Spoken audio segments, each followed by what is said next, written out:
Acción, tu revista mensual de cine y series, con los mejores estrenos de cine, fichas y reportajes coleccionables, series de televisión y 8 pósters todos los meses.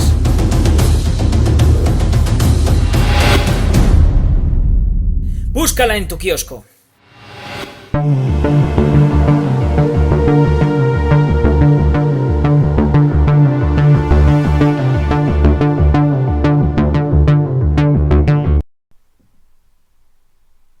Hola, muy buenas amigos, amigas, seguidores, seguidoras del canal Acción Cine en YouTube. Jaime Vicente Echagüe. Esta vez convocado por Agustín. Agustín nos ha pedido que hablemos de una película del año 1984, una película dirigida por Brian De Palma, una película con Craig Wasson, Greg Henry, Deborah Shelton, Melanie Griffith, por supuesto. Una película titulada Doble Cuerpo. Agustín, muchísimas gracias por tu petición. La primera que recibo de muchas, muchísimas. Y algunas me muero de ganas de hacerlas. Y esta, en concreto, que me ha pedido, a lo mejor no es de las más conocidas, no es de las que, en fin, más atención o más visitas vayan a dar, pero va a dar juego. Espero estar a la altura, Agustín, y después de estos meses de espera, sobre todo lo que espero es que te merezca la pena. Te lo agradezco también porque además me vas a dar pie a hablar, creo que por primera vez, perdonad si me estoy comiendo alguna otra petición, de un realizador al cual tenía muchísimas ganas de tratar en las críticas a la carta. Y ese es Brian De Palma. Esta no es de sus películas, digamos, más populares o de las más valoradas, pero cualquier película de Brian De Palma, con muy contadas excepciones, siempre da muchísimo juego. De Palma es para mí uno de los directores más divertidos y más interesantes de analizar, como os decía. Además se da el caso de que en una película como es este Doble Cuerpo, la estrella es él. Es un reparto de rostros poco conocidos, con la excepción de Melanie Griffith, que además tarda mucho en entrar en juego. El nombre de Palma en esta película es casi el primer y último reclamo. ¿Qué hace tan especial a las películas de este señor? Lo primero, ya sabéis que este director despuntó en la década de los 70, sobre todo a raíz del éxito de Carrie, la adaptación de Stephen King, pero se engloba dentro de lo que se llamó el nuevo Hollywood, los Coppola, los Scorsese, los Spielberg de turno, etc. Autores todos ellos de inquietudes muy distintas entre sí, con muy diferentes aspiraciones, solo hay que ver las carreras que han llevado unos y otros, y quizá con el único rasgo en común de querer renovar la narrativa clásica estadounidense, adaptándola a la mentalidad y al aperturismo de aquellos años. De todos esos directores, De Palma es posiblemente, ya os lo digo, el más, vamos a decir, virtuoso con la cámara. Voy a intentar poner un ejemplo, con perdón, futbolístico. Hay personas que con un balón de fútbol pueden hacer filigranas que ni el mejor jugador sería capaz. Esto lo vemos a veces en plena calle, ¿no? La gente que se para en los semáforos, aprovecha esas pausas y empieza a hacer diabluras con el balón. Les puedes poner una venda en los ojos y van a seguir haciendo malabarismos que desafían las leyes de la física. Prácticamente pueden hacer magia. Vale. Pero a su vez, esas mismas personas, en un campo de fútbol, jugando un equipo contra otro, no son necesariamente los mejores jugadores. No hacen partidos a la altura de esa magia que atesoran cuando solo son ellos y la pelota. Salvando todas las distancias del mundo, y con esto era solamente una pequeña analogía, pero yo siempre he visto a Brian De Palma así, como el mejor filigranero del mundo. O sea, capaz de piruetas visuales, de trucos de cámara, de planificación virtuosísima, pero después, sus partidos, cuando juega en equipo, en un rodaje, no siempre los gana por goleada. Incluso puede empatar o perder alguno. Ya que he puesto este símil, os adelanto ya que para mí Doble Cuerpo es una victoria. No por goleada, pero es una victoria relativamente cómoda.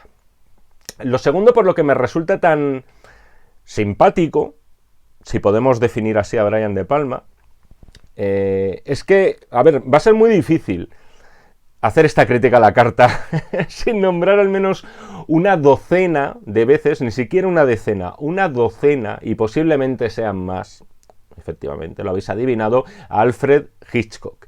Y de paso a un par de películas suyas que no voy a citar por el momento, porque luego me voy a hinchar. Y además sería hacer spoilers antes de tiempo de Doble Cuerpo.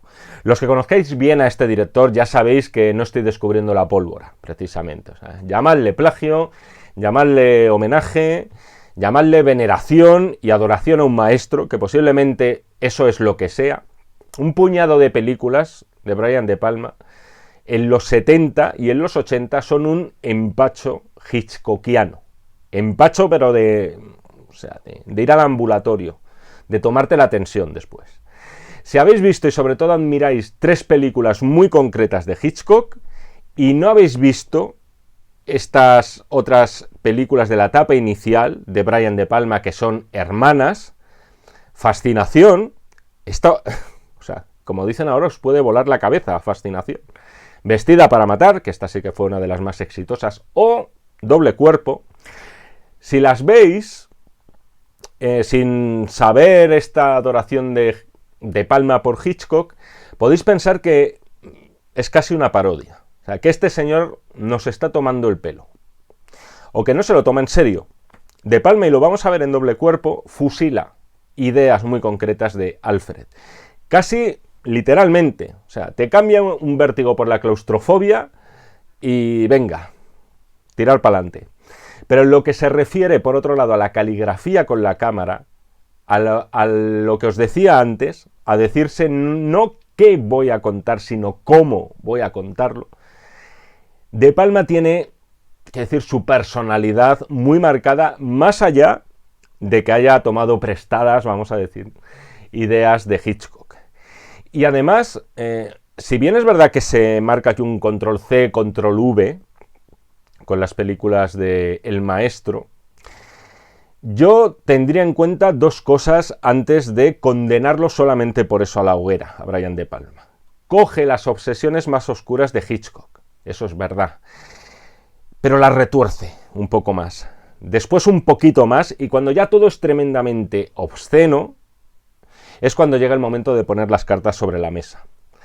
El fetichismo, la lujuria, el erotismo, el voyerismo, por supuesto. Cine de Brian De Palma es voyerismo puro.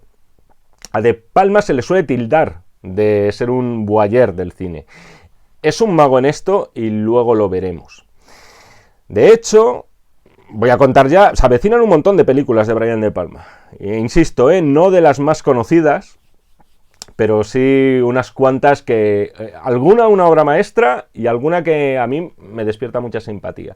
Y esto del voyerismo en el cine de Palma ya se ha convertido en un lugar común, al igual que ya ha trascendido la leyenda, a lo mejor esto contado por él, pero todo el mundo lo da por hecho. De Palma, siendo niño, su padre engañaba a su madre. La mujer no lo sabía, la madre de Palma, pero el pequeño Brian sí que lo sabía. Entonces, en una travesura, vamos a llamarla así, nocturna, empezó a seguir a su padre hasta el hogar de su amante, donde pequeño Brian trataba de verlos a través de la ventana. De ahí, supuestamente, insisto, estas historias molan mucho, pero luego hay que ver si son verdad. Supongo que solamente el propio Brian lo puede saber con certeza. Se supone que de ahí habría derivado todo ese afán de mirón que tiene De Palma. Es un mago en el voyerismo y en ese sentido es un Hitchcock al cubo. Aunque Hitchcock hubiera rodado toda su obra en una película en la que, en una en una década en la que la censura fuera más laxa, yo creo que incluso así no se atrevería a llegar a donde llegó Brian De Palma. Ejemplo, quizá el más bestia que podemos encontrar en Hitchcock está en Frenesí, que además era su penúltima película, si no recuerdo mal. La segunda cosa que yo tendré en cuenta, antes de mirar por encima del hombro a Brian diciendo esto ya lo hizo Hitchcock y lo hizo mucho mejor, así, ¿no? Como mirada airada, así hacia arriba, sería que las películas de esta etapa, que son rematadamente divertidas, o sea, esto es así, no encuentro un tecnicismo pedante para sustituir divertidas por otra palabra. Son películas que es que son una juerga, o sea, son una fiestecita, una juerga en Las Vegas. Son thrillers loquísimos, son tebeos prácticamente. Una mirada mínimamente racional valdría para desmontar sus películas desde un punto de vista del guión, cayendo en mil inverosimilitudes. Pero vamos, haciendo así. Pero esto al final ocurría también en el cine de Hitchcock. O sea, y le daba absolutamente igual al director inglés. Quien quiera realidad, que no entre en el cine, decía, que se quede en la cola, en la puerta, o que directamente ni pase por allí. Y con De Palma ocurre algo parecido. Y lo narra además todo con ese nervio, con ese virtuosismo y con esa falta de pretensiones de grandeza, que no técnicas, que son enormes, y además con una ausencia totalmente del ridículo que a mí, por lo menos, se me hace difícil resistirme a las películas de De Palma. Cae bien, a mí me gana, y de vez en cuando, con sus limitaciones, con sus idas de olla, que son tremendas, y aquí vamos a ver alguna, con un reparto y un protagonista mejorables, me atrevo a decir que Doble Cuerpo es una película que no merece una calificación inferior a las 3 estrellas y media. En todo caso, Doble Cuerpo no fue bien recibida, ni por la taquilla y tampoco por la crítica. De Palma fue nominado a un premio Razzie, lo cual, ya insisto, cada vez que hay un premio Razzie que considere que es injusto, lo voy a decir. Lo cual en más de una ocasión, además, supone un borrón injusto. Si no me falla la memoria, creo que supuso la última vez que De Palma se dio... Bueno, no, hay otra posterior, y además de la cual vamos a hablar. No volvería a caer mucho en esto de darse festines de Hitchcock, o sea, de ponerse el Hitchcock encima de la mesa y trincharlo ahí como un pavo en Navidad. O por lo menos un homenaje tan explícito. En los 90 sí que lo haría, por lo menos en una. Por cierto, esta es, Doble Cuerpo, la película favorita de Patrick Bateman. ¿Quién es Patrick Bateman? El protagonista de esa novela bastante repulsiva que era American Psycho, la novela de Bret Easton Ellis. Yo creo que con eso, o sea, con ese precedente, también dice bastante de lo que nos vamos a encontrar en Doble Cuerpo. Así las cosas, vamos a hablar de la película. Me atrevo a decir que los spoilers vienen desde ya, porque como os decía antes, vamos a ver guiños a películas de Hitchcock que todos conocéis, todos os sabéis de sobra lo que ocurre y la sorpresa que esconden, y por tanto solo con nombrarlas se me va a ver el cartón enseguida, así que, curándome en salud, os aviso ya, se avecinan spoilers pero de todos los colores y sabores a partir de ahora. La película comienza con una película. Esto, además, es algo también, este es otro trazo muy propio del cine de Brian De Palma.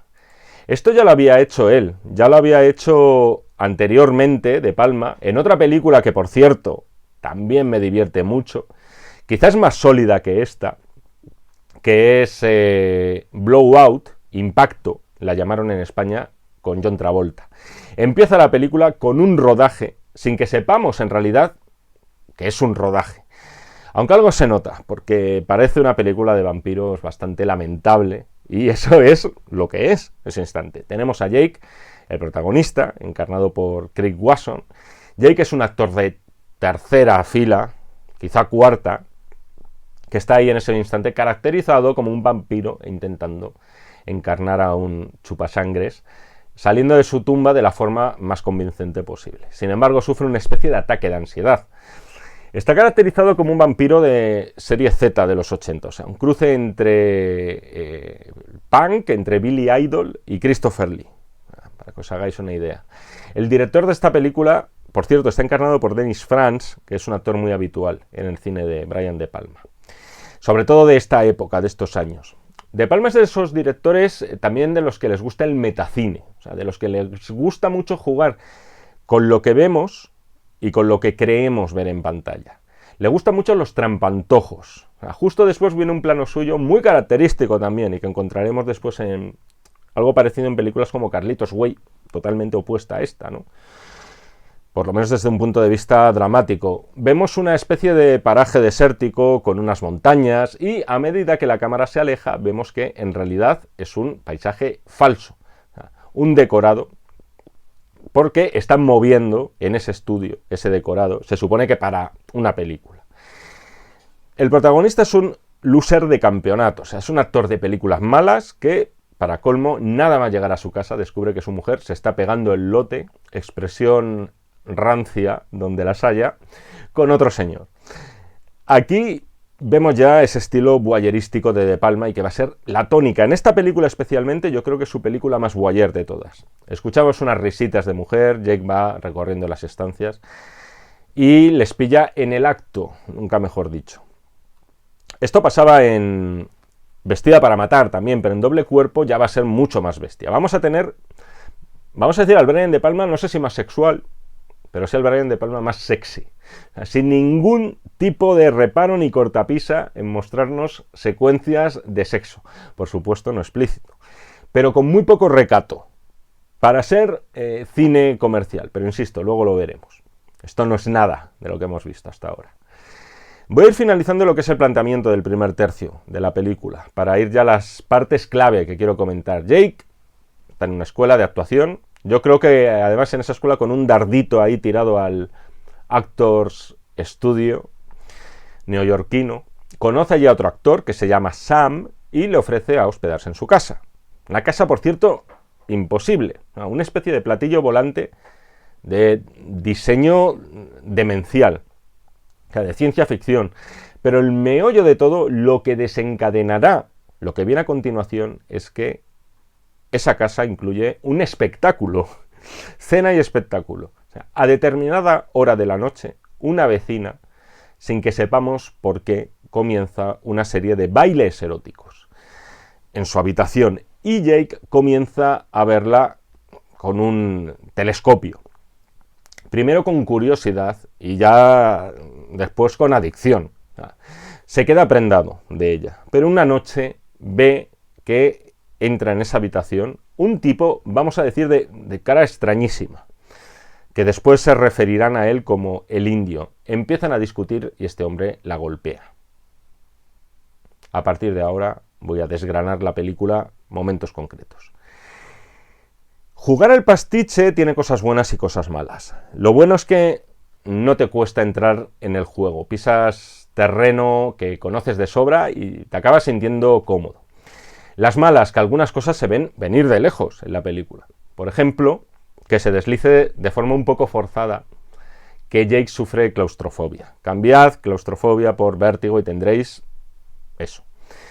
Primera pista de que estamos ante un remedio de Hitchcock. Primera importante. Y sabemos que ese trauma, además, se trauma, porque en este caso la claustrofobia responde a un trauma de la infancia de él, del prota, va a ser determinante para los hechos posteriores. La segunda pista, la ventana indiscreta. O sea, Jake se marca aquí un James Stewart en toda regla, o sea, mirando con suma atención a su vecina. La tercera, tenemos toda una larguísima secuencia de seguimiento a escondidas del personaje de Jake a la chica de la ventana, una vez ya por las calles, etc. De nuevo se marca un James Stewart, pero en este caso el de Vértigo otra vez. Como veis, a poco que estéis familiarizados con el cine de Hitchcock, vais a adivinar por dónde van a ir los tiros de la peli. Ahora bien, si todo esto ya nos lo han contado, ¿por qué un notable de nota en tu crítica, Jaime? ¿Por qué no lo has dejado en 3 estrellas a lo sumo por la simpatía que le puedas tener a esta película? Pues porque yo creo que nadie remeda a Hitchcock como Brian De Palma. Y eso es lo que separa a obras maestras, como las que os he nombrado, de una película como Doble cuerpo. Que otro ya lo hizo primero. Esto es así de simple. En su caso, De Palma no se decía, voy a hacer una película como si fuera de Hitchcock. Él se decía, voy a hacer una película de Hitchcock, sin ningún tipo de vergüenza, sabiendo que le iban a acusar de plagio. Se suele decir que, además, si tienes que copiar a alguien, hazlo siempre del mejor, y eso es lo que hizo De Palma. Pero es que en su caso, además, sabía cómo hacerlo, sabía cómo mantener nuestra atención. O mejor dicho, sabía cómo desviarla, cómo mover la cámara para que, de algún modo, nos tuviera hipnotizados. El mejor ejemplo lo tenemos en esa secuencia, ya os he dicho, en la que Jake empieza a seguir a la chica de la ventana por un centro comercial. Ella llama por teléfono, sabemos a quién, recorre las galerías, sube el ascensor, entra en un probador de una tienda y se pone unas bragas, porque no las llevaba. Esto también es importante porque el fetichismo era algo propio de Hitchcock y en este caso digamos que Brian De Palma lo sube a 2 rombos.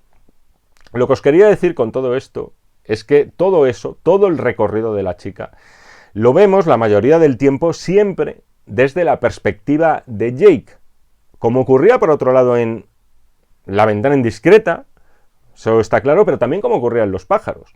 Os hablé además de eso en una crítica a la carta del canal, cuando Tippi Hedren se dirige en barca a la casa de Rod Taylor. Hitchcock buscaba nuestra identificación total y absoluta con el protagonista.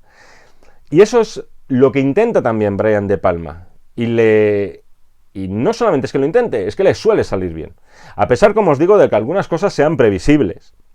Por ejemplo, en toda esta larguísima secuencia del seguimiento, aquí aflora el trauma del protagonista. O sea, lo veíamos venir. En un momento dado se cruza en su camino ese extraño indio y cuando va a darle caza, en un túnel se queda paralizado por su claustrofobia. Scotty, La Torre, Vértigo. Otro plano totalmente robado de Vértigo es aquel en el que el protagonista por fin se encuentra con la mujer que se obsesiona. La de la ventana, supuestamente, que se llama Gloria, y empiezan a darse un morreo muy sensual y sexual con la cámara orbitando entre ellos. Si dijera todas las ideas que toma prestadas De Palma no acabaría, así que vamos a seguir con esta crítica, con cosas, quiero decir, seguir avanzando. La secuencia del asesinato de la chica a manos del indio, a manos no, a taladrazo limpio. Aquí aflora también el De Palma de Scarface. Esto es otra de las cositas que De Palma suele de vez en cuando echar mano en las películas. En ocasiones tenemos una violencia muy salvaje, pero digamos que no es de ese tipo de violencia tanto que te incomoda, sino que es ese tipo de violencia casi un poquito más de cómic. Aquí tenemos una secuencia que es totalmente salvaje, es una secuencia además que es contrarreloj, porque todo eso se desarrolla con Jake intentando evitarlo, entrando en la casa a toda leche, a toda velocidad, mientras que tenemos un montaje paralelo en el cual estamos viendo que vamos, no le va a dar tiempo, es imposible. Es brutal este momento, muy emocionante, rodado con el sentido eléctrico habitual de De Palma y sin renunciar por otro lado al suspense. Jake está en el piso de abajo, en el de arriba están Gloria y el indio y sabemos que la ha matado porque la sangre de la taladradora se empieza a filtrar desde el techo y le cae encima a Jake. A veces a los críticos se les va, iba a decir, no, a los críticos se nos va. Y toda esta historia de lo del taladro, al igual que hicieron con Hitchcock en su día, pues llevó a mucha gente a intentar psicoanalizar a Brian De Palma por esa secuencia. Donde todos vemos un taladro enorme, hubo críticos que vieron otra cosa que acababa con esa mujer. O sea, De Palma, por supuesto, dijo que no. O sea, que simplemente quería hacer que la sangre, le molaba la idea de que la sangre se filtrara a través del techo y el protagonista la viera. Que simplemente esa era su intención y lo más práctico era utilizar un taladro. O sea, que el subconsciente de Palma quería en realidad expresar algo diferente a lo que vemos. Preguntarle a Freud, porque yo ya no sé absolutamente nada. La segunda parte de la película, y bueno, la verdad, iba a decir que aquí se vienen spoilers gordos. La verdad es que todo lo que he contado es bastante gordo ya de por sí y podría arruinar la película. Pero ahora vienen los de verdad. La traducción literal del título es doble cuerpo, pero quizá lo más correcto habría sido traducirla, la película. No digo que esté mal, ¿eh? Doble cuerpo me parece un buen título, pero el más correcto habría sido doble de cuerpo, ya sabéis. Aquellos actores o actrices anónimos que prestan su cuerpo para escenas de desnudos en películas, como ocurrió en el caso de Janet Leigh en Psicosis. Sin ir más lejos, ya que estamos Hitchcock a tope.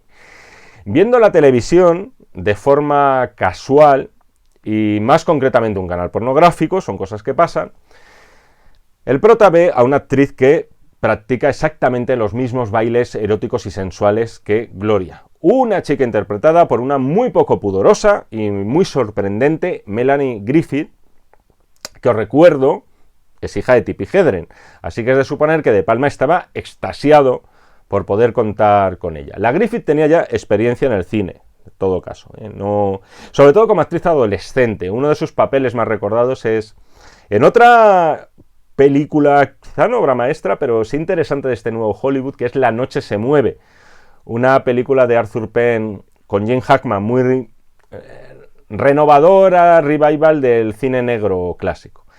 Sin embargo, esta película supuso su entrada ya como estrella adulta, nunca mejor dicho. E insisto, con mucha sensualidad. Creo que lo hace también en esta película, hace también esa forma de expresarse, esos ademanes, hace también de actriz porno, en definitiva, que creo que de algún modo le marcó para muchos papeles posteriores mientras fue jovencita. Está espectacular Melanie Griffith en Doble Cuerpo. Tiene además una escena cómica que me hizo de reír, y es cuando ella y Jake están en una fiesta y se encuentran a una amiga de él, que es actriz de cine convencional, que no sabe nada de lo que está ocurriendo. Empiezan a entablar conversación con Melanie. Ella le dice que es actriz también, y ella le pregunta, ¿de qué va tu próxima película? Y ella, claro, se le queda mirando y le dice, muy bien, se necesita más gente como tú en la profesión. Melanie se creía que era una actriz porno, un género en el que lo que suele ser la historia no es precisamente lo que más trabajado está. Aquí viene para mí lo que ya es también ese pasarse de la raya en el guión que siempre vamos a encontrar en las películas de De Palma. Al final es su firma también. Aunque no necesariamente para mí es lo mejor. Para descubrir lo que está pasando, en realidad, dice, esta chica, esta actriz, o sea, ¿por qué? Además, si no recuerdo mal ahora mismo, me parece que compartían un tatuaje o algo. Jake se hace pasar por un productor de cine porno que quiere contratarla. La actriz, que se llama, por cierto, Holy Body, así como cuerpo sagrado. Y para eso tiene que probar el género antes. Todo esto en un sex shop al ritmo de Relax, Relax Don't Do It, canción que todos habéis bailado, de Frankie Goes to Hollywood. No me imagino yo a James Stewart haciendo esto. O sea, sin embargo, sí que puedo ver, y de hecho ocurre, a Craig Wilson haciéndolo. No es una presencia, por cierto, la de este actor atroz, iba a decir, ¿no? La de este actor que sea deslumbrante en la película. No lo he mencionado, de hecho, hasta ahora. O sea, digamos que cumple su función un poco de pelele, de alguien que está siendo utilizado todo el rato. Porque efectivamente aquí ha habido una conspiración. En todas las películas de Brian De Palma, todas, entendedme, las de este palo, siempre hay una conspiración. Es muy propio de él. La chica que Jake vio en la ventana y la chica que murió taladrada no son la misma. Y querían que Jake viera ese asesinato, además, que él fuera testigo. Durante una persecución con ese indio que mató a Gloria, le empieza a arañar la cara, además se cae a pedazos.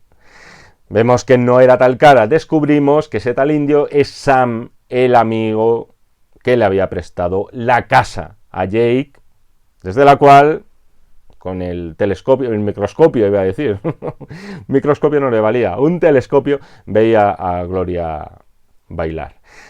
Sam era en realidad el marido de Gloria que quería matarla y que se sirvió de Holy Body para engañar a Jake. O sea, Todo esto, que entiendo muy bien si no lo podéis analizar de primeras, si no habéis visto la película es casi imposible, es disparatado, es inverosímil, es muy divertido. O sea, ese rodaje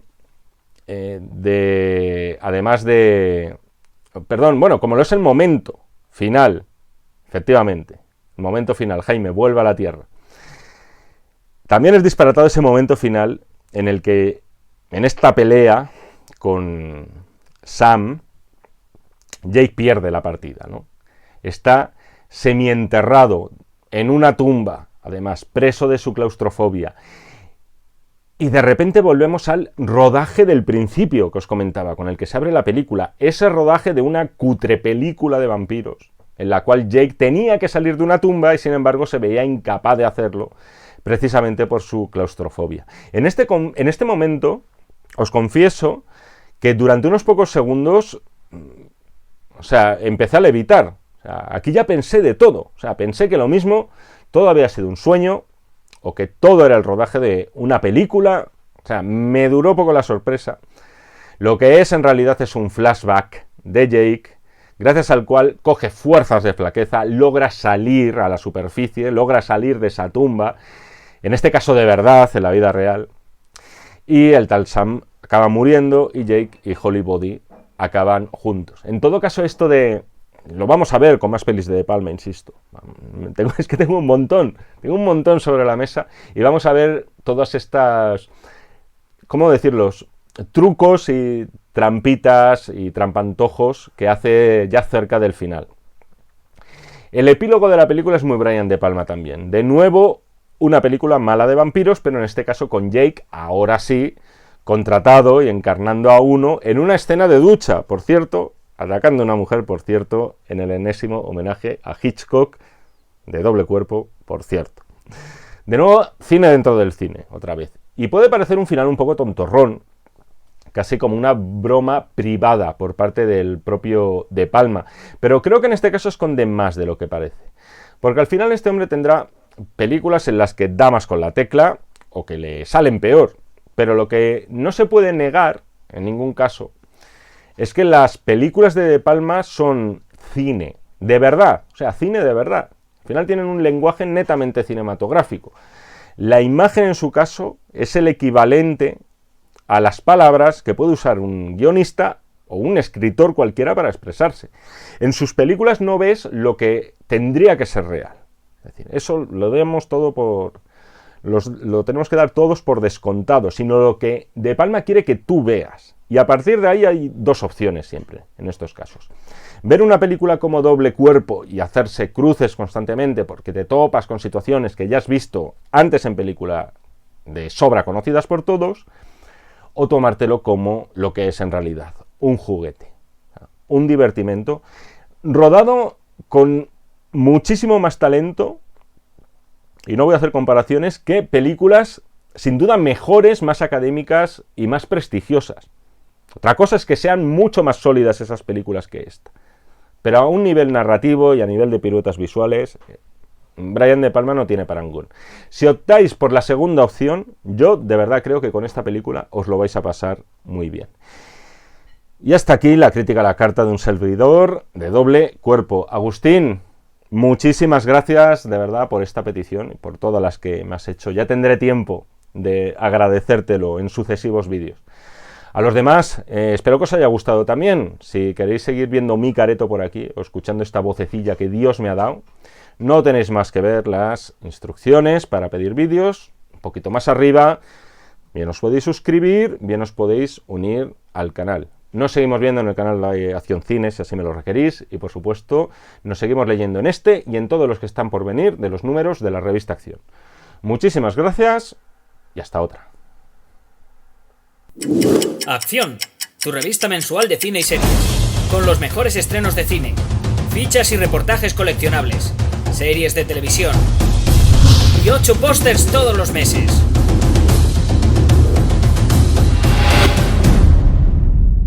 Búscala en tu kiosco.